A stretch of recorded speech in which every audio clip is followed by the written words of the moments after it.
Hello and welcome to the families of the Chelmsford High School class of 2020. My name is Jennifer Orsini and I'm one of the school counselors in Whittier House.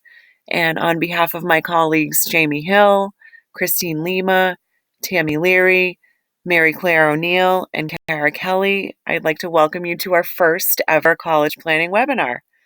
This webinar was developed as a direct response to valuable feedback that we've received from families in years past, speaking to a need to have some sort of online resource to support families as they support their children through what we know can be a very stressful process. So we're thrilled to come to you via the comfort of your own home and are going to speak really to the most high-level information regarding the nuts and bolts of applying to college. So the agenda tonight is to speak to what students should be focusing on at this point in time, an overview of the process and the timetable involved, who is responsible for what. This is a huge, huge question. And in that, we'll speak to some functional specifics, and we will close with best practices. So what should students be focusing on at this point in time? It's fall of a student's senior year in high school, and we know that they have so many things going on as it is. But one thing that as counselors we like to recommend to students who are applying to college is that they really try to have a college list completed. And so typically a strong list includes about 6 to 8 carefully selected schools. 6 to 8 is by no means a rule. It's a recommendation, a good solid number. But the term that we suggest that students really think about here is carefully selected schools. So what does that mean? Carefully selected schools are schools on which a student has done the research. So for instance, if a student is really interested in a nursing program, they're applying to schools that have a nursing program.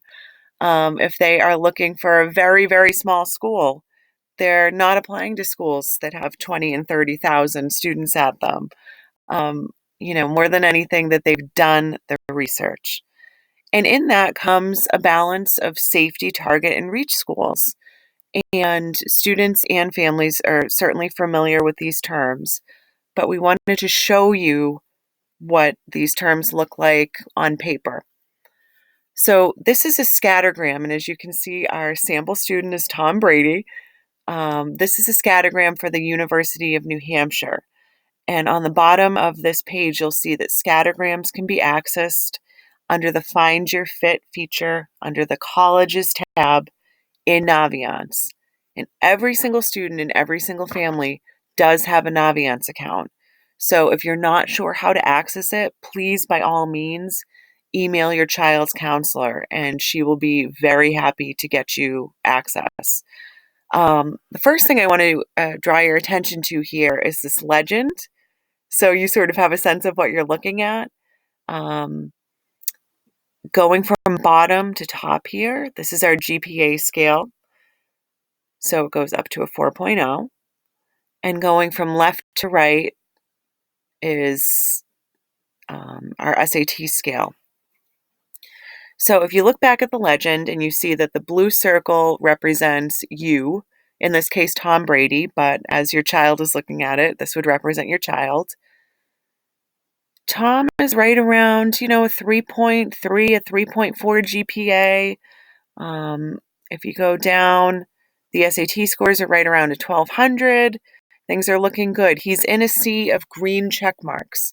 So one of the important things to keep in mind when you look at this is that this is real data for students from Chelmsford High School over the years who have applied to UNH. So it's very much relevant. So if I were Tom Brady, seeing myself in the sea of green check marks, I'd say this seems to be a nice target school for me. Now, on the other end, if I were, up here, my SAT scores were really high, my GPA was phenomenal. This is a really good GPA, but, perfect GPA, let's say perfect GPA. I'd say this might be a safety school for me. On the other end of that, if you were more down here, you might look at this and say, maybe this is a little bit of a reach school. So this is a really good resource for students as they navigate the process. Every student should have reach schools. Every student should have target schools, and every student should have safety schools. So this is a really good resource to give you a sense of where you're at. It's by no means a perfect science, and again, it's a strong resource to give you sort of an indication as to where you fall versus Chelmsford high school students who have applied in years past. So again, what should I be focusing on? It makes sense at this point in time for students to have a plan developed regarding the type of admission and deadlines. So these terms, we know again that families have seen them in the past, but as a refresher, regular decision suggests that a school has a hard deadline that's the same for everyone. And typically it's somewhere around January 1st, January 15th, February 1st. It is important to note that every school is different. Even schools that seem like they'd have the same exact deadline, they might be different. So it's important to look on the school's website. But regular decision means everyone applies with the same deadline and everyone hears back on the same day. Rolling admission is more of, you apply whenever you are ready to apply and you hear back in accordance with your application. So, for instance, if you were ready to apply on October 20th, the school is going to take about a month to get you the scores back, the specific school. You'd hear back on November 20th, and so on. Early decision versus early action. This is a really big distinction that needs to be made. Early decision means that a student is going to sign something, family signs something, counselor signs something, saying, I understand that if I am accepted to this school, I am going to this school. So the student could have a huge change of heart at some point, but if you've signed this paperwork, it is a binding legal document, and that's where you're going. Versus early action, which is non-binding. Early action deadlines are typically around November 1st or November 15th, and they don't necessarily commit a student to anything. But the one thing that is important to remember is that the initial grades that a school is seeing on an early action application, those grades are final junior year grades. So if a student feels as though junior year did not end as well as they had hoped, early action might not make the most sense. Whereas if they feel as though junior year was just phenomenal, and they like for that to be a school's first impression of them, great.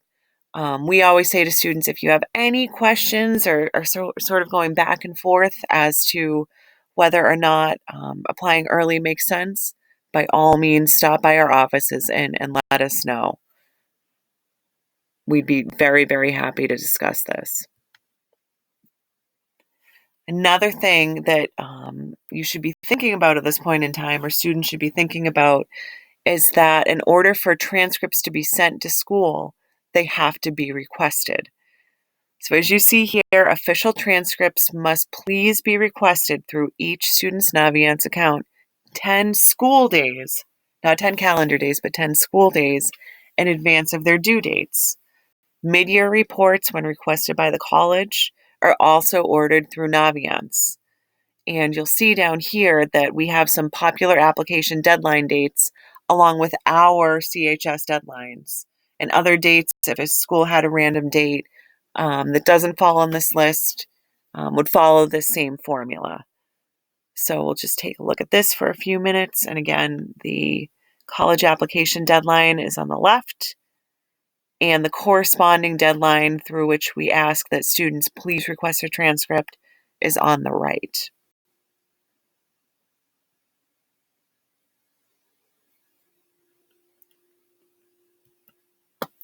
Okay, letters of recommendation. These were discussed at length with each student in their individual junior meetings. And we hope that this was already arranged in the spring, but if not, it is never too late to ask. If a student has not yet asked teachers, we recommend that they come and speak to us.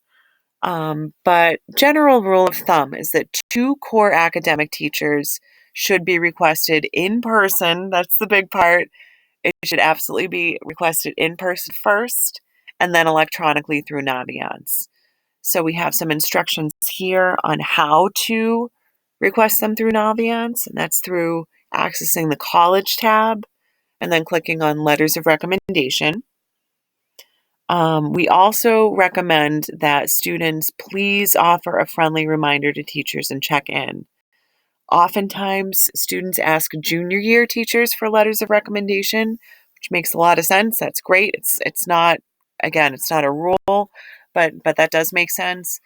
And it's possible that unless a student goes out of his or her way to see the teacher and have a conversation, that they might not see that teacher at all. So to go and stop by a teacher's classroom at an appropriate time and just say, I hope you had a great summer. Thanks again for offering to write for me or for agreeing to write for me. And I just wanted to make you aware of my deadlines. That's a perfect way to go about things. Every counselor writes for their students. We do not require an electronic request in Naviance, but we do ask that students please supply a resume and that they complete the student recommendation questionnaire, which is in Naviance. And if students have any questions about where to find those things or what exactly they need to do, they can come by anytime at all. So students should also be focusing on the application itself. And you'll see here that there's a logo for the Common App, and it says Keep Com and Common App on.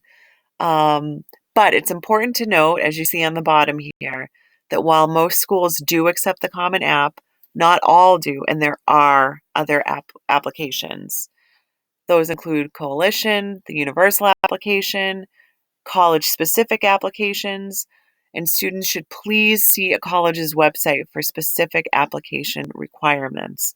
Again, it's possible that 2 schools that you might think would have the exact same requirements might have completely different requirements. So along the same lines as, doing research in terms of where a student is applying, students really ought to be doing some research as to what each school requires of their application. So standardized tests. You'll see here that we have all of the SAT dates and the registration deadlines and the ACT dates and their registration deadlines. We recommend that a student take the SAT or the ACT no fewer than 2 times, really no more than 3 times. But one thing that's very important for students to know is that CHS does not have access to standardized test scores, nor does it have the ability to send them. There's always a handful of students who will stop by our offices and say to us, "No one sent my SAT scores, you haven't sent them yet." And we say, "We know, we don't have them." So this is a reminder to students to please send scores. It is a student's responsibility to send his or her own scores and to stay aware of each school's testing policy. So it's possible that students might be applying to schools that are test optional, and they might not be thrilled with their scores, or their scores might not fall within a test optional school's sort of range, and so it wouldn't make sense to send them. So again, it's hitting upon the theme of doing the research. So the essay. Students should please continue to work on the essay and supplements. We recommend that students treat the essay much more like a marathon than a sprint, more like a long-term assignment than a homework assignment, because this is the component of any application, assuming that a school requires the essay, which the Common App does, that brings you to life on your application. It gives the school a real sense of who you are. It shows them that you took time to put a really nicely crafted piece of writing together, and it gives them a sense of who they are dealing with. One thing to be aware of is that schools that don't use the Common App likely have their own set of questions or their own one or two questions.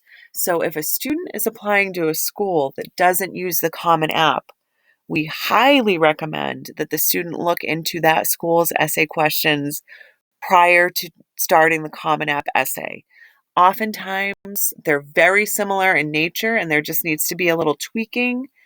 And it might make sense to sort of write one essay and, alter a little bit of it versus writing two entirely different essays. So again, falling along the lines of doing the research ahead of time. And students also should please ensure that at least one qualified adult will review it. Now, who is responsible for what? These slides are so important because we never want there to be confusion as to what person serves what role in the process. So this first page here includes several components that students are responsible for. So by way of the college, a student is responsible for initiating tours and for initiating interviews. They're responsible for the application itself, for any supplements on that application and the essay. They're responsible for the application fee.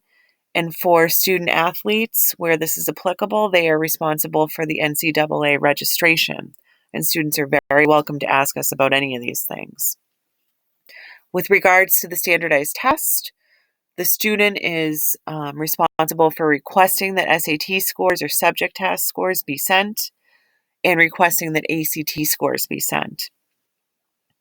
With regards to the counselor, it is up to the student to please initiate the senior meeting, to complete the student recommendation questionnaire in Naviance, to supply a resume, and to fill out a transcript release form, which will be available in the senior packet that we give out in Plus Blocks. We will be in Plus Blocks starting the week of September 23rd. So a student is responsible for please returning that to us. That essentially gives us permission to send paperwork out on the student's behalf. Continuing on the lines of what the student is responsible for, with regards to Naviance, the student is responsible for something called the FERPA waiver. We're very happy to answer questions about that. They are responsible for matching to the Common App so that the Naviance component and the Common App component are matched and speaking to each other. So when an application arrives on an admission person's lap, they have all of the relevant information that we send on a student's behalf through Naviance, as well as the application itself. A student is responsible for requesting transcripts on Naviance and for requesting teacher recommendations on Naviance, as well as in person. With regards to the teachers, a student is responsible for requesting teacher recommendations in person and in Naviance. And again, for keeping teachers aware of deadlines and additional schools that the teacher might not know that they're applying to. So if there's a late ad, say a student, takes a tour of a school and falls in love much later in the fall than anticipated, the student should please let the teacher know about that. Okay, this slide's a little bit different. So we're still going to discuss who is responsible for what, but you'll see that there are some other people sort of thrown into the mix here. So in terms of the student portion of the application, again, the student is responsible for the application fee, supplements, the essay, the SAT and the ACT scores being sent, additional paper letters of recommendation potentially. So if a school still takes snail mail versus Naviance or online submissions, a student should be requesting a paper letter of recommendation. You'll see right on the bottom here, it says if a student is applying via snail mail, he or she should provide the counselor and teachers with an address stamped envelope for every school necessary.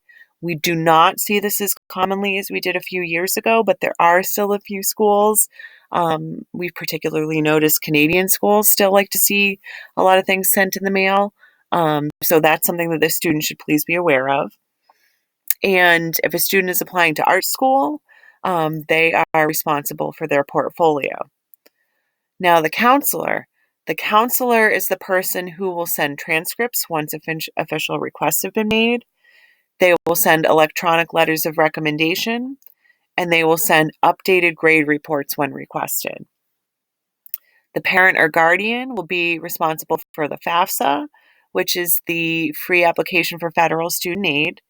It's available to be filled out as of October 1st, and the CSS profile, if that's required. That's the College Scholarship Service profile, which can be accessed via the College Board website. That is not necessarily going to be required by every school, but it is absolutely worth looking into. This is also a piece of paperwork that is required if your child is going to sign up or apply for the Town of Chelmsford scholarships closer to the spring. And we will have much more information coming on scholarships. The teacher is going to be responsible for letters of recommendation that students have properly requested. So one last look at this will give you a sense of what each person is going to do within this process. So best practices. The number one thing that we really tell students to do is to just do things the right way, and that includes displaying demonstrated interest. So letting a school know that you're interested in them. They are interested in students who are interested in them. So what does this mean? Students should definitely discuss with their counselors and their family whether applying early makes sense. Again, we are very happy to discuss any sort of admission plan with any student. Students should also definitely tour, even if they have a sibling at a school or a friend at a school or they've driven by a certain school 100 times. The student should take the tour. This is sort of the number one thing that students should be doing to show that there's a level of interest is touring. And schools do they do keep track of who tours. So when they go back and look at sort of the correspondence that they've had with students, they want to be able to check off that a student is toured there. That's number one. If possible, we do realize that not every student can get to every school all over the country, but specifically, if it's a local school, they should tour. We do allow students 3 excused absences per semester. And if you don't use them, you lose them, but per semester for the purpose of visiting colleges. So students will have one of those forms that would allow them to do so in their senior packet. And they can also come to any house office to get more copies if needed. Additionally, in terms of demonstrated interest, students should be attending info sessions for colleges in which they are interested, as well as those in the Learning Commons and the Career Center. And you will see live in Navient that we have a nice long list of schools that will send representatives to Chelmsford High School. It's live. It will include the date and the time, and students should please sign up and print out their sign-up sheet for a teacher to sign ahead of time, and that will be the pass into the session in the Learning Commons or the Career Center. Those are great, very informative sessions. Sometimes the room is filled, and sometimes there's only a few students in there, so it's a really great opportunity to have a discussion with an admissions representative. Students should also always interview if the college offers the opportunity, even when doing so is called optional. Our thinking here is that if an interview is optional and you have the opportunity to speak to your interest in the school, what you're all about, what you hope to get out of your college career, etc., you should definitely be taking that opportunity. If an interview is optional and a student does not interview, and again, this is a school that's local and you're able to do so, it almost shows a sense of disinterest if a student doesn't interview. So that's something of which to be aware. And we are very happy to hold, mock interview type scenarios with students who might be nervous going into an interview. We completely understand that. But colleges are really just looking for students to be themselves when they're there. They're not looking to trick them or anything like that. It's a really nice opportunity for a good conversation. Finally, students should be staying in touch with admissions officers. So if they do interview with someone, they should send a thank you note soon after, saying it was such a great opportunity to meet you. Thank you so much for your time. And if they've sort of developed a rapport at any point, just to follow up and keep admissions aware of where they're at. If there is direct contact between a school and someone from a family, they want that family member to be the student themselves. Colleges really like hearing from students. They don't like so much, or that might not be the right way to word it, but they prefer to hear from students and see that the student is taking the initiative versus hearing from a parent or guardian. Organization. This is huge with anything, as we all know. One of the recommendations that we make is to keep a detailed calendar, and that can include all sorts of things. There's no direct rule of thumb, but we recommend that things like meetings with counselors, college fairs, college representative visits to CHS, deadlines to sign up for tests, deadlines for teachers to submit letters so that we can sort of give a really friendly reminder, and college interviews and visits be kept in one neat, organized space.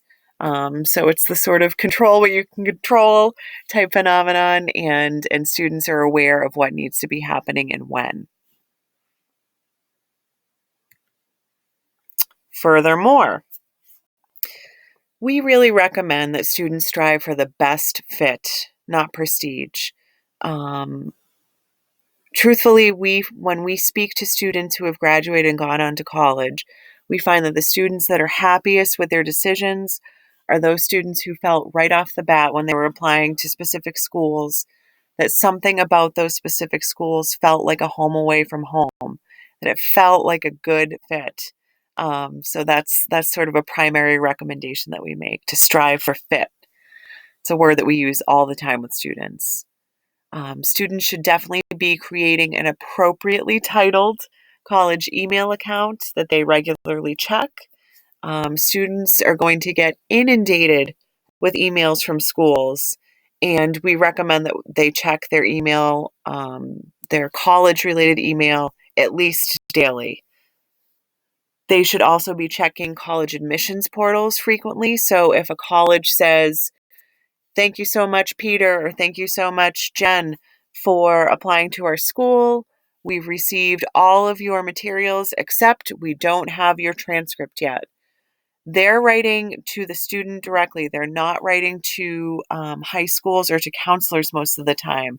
So it's the student's responsibility to sort of be aware of what might be needed and those steps through which to follow up. Students should also be reviewing their online footprint and think before they post. This is just such a reality of being a person in the year 2019, isn't it? But we always say you would want things online about you, if there's anything online about you, that you would feel comfortable showing a boss, bringing to a job interview. There are people at some schools who their only job is sort of on the social media end of things, and they're looking for information on students too. So we want to make sure, or students want to make sure, that they are painting themselves in the best possible light, and that anything online about them is appropriate and something of which they're proud. Students should also try to keep their grades up. Schools really do monitor this throughout the year. So even those students who get sort of a really early decision back, I don't mean the term early decision, but they get their decision back early, need to continue to keep their grades up. And students should own the process. They should be the ones driving the bus on this. It's great practice for college. It's great practice for life. And it's very evident to schools when it is the student who is the person sort of in the driver's seat. Best practices continued. Now, this is a really important slide because this information is very specific to the class of 2020. Students need to accurately complete their application. Our GPA runs on a weighted 4.0 scale. Students will be asked that on any application. Does your school use a weighted or an unweighted scale? It is weighted. It goes to 4.0. There are 360 students exactly in the class of 2020. Again, this number is exact, and they will be asked that. We do not report class rank. We do not report class rank. We have been told that it is not helpful to the vast majority of students to send their class rank, so we don't report it under any circumstances.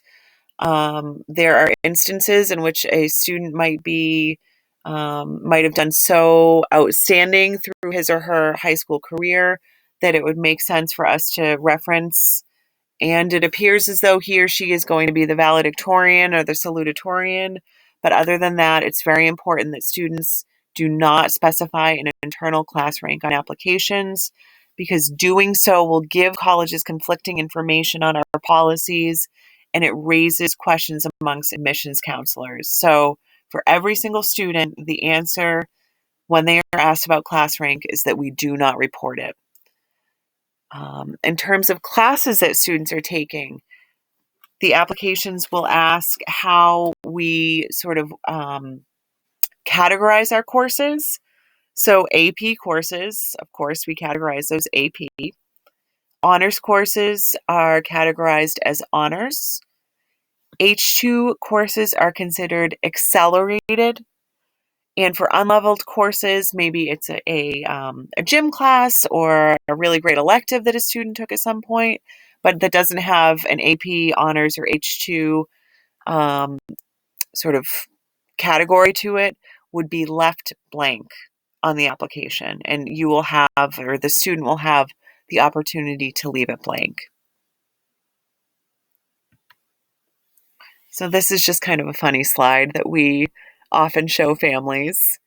You can see whining, complaining, hyperventilating, wanting to cry into a pillow forever, and confused out of my mind take up the vast majority of this pie chart of the college admissions process. And then actual working is an orange, and that is this slice right here. So we hope that that gives you a little laugh.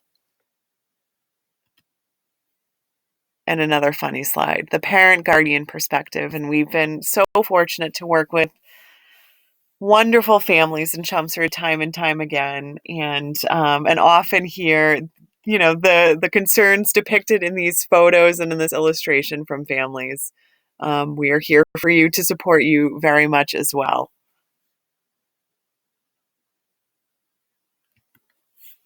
So, helpful tips for parents and guardians. Please feel welcome to review the packet that we give out in Plus Block. And again, counselors will begin going to their Senior Plus Blocks on the week of September 23rd.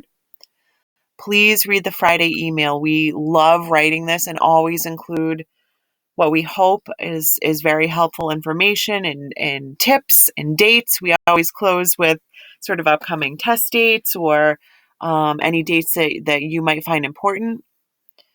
Please like us on Facebook if you use Facebook. We are under the CHS College and Career Planning page.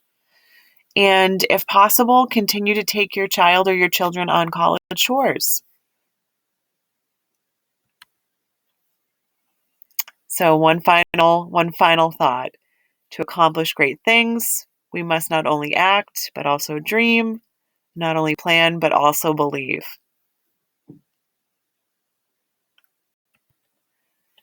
We want to thank you so much for joining us for this webinar. We have every counselor's email address, so their contact info listed right here. We would love to hear from you and get get any feedback that you might have, but also answer any questions that you might have. And it's important to note that we will have a talkback discussion coming up soon. That date will be released very shortly, through which we can answer questions for you in person. But if you're not able to attend that, by all means, please feel very welcome to email the appropriate counselor, and she will be very happy to answer any questions that you have and support you through this process. Again, thank you so much, and we look forward to working with you.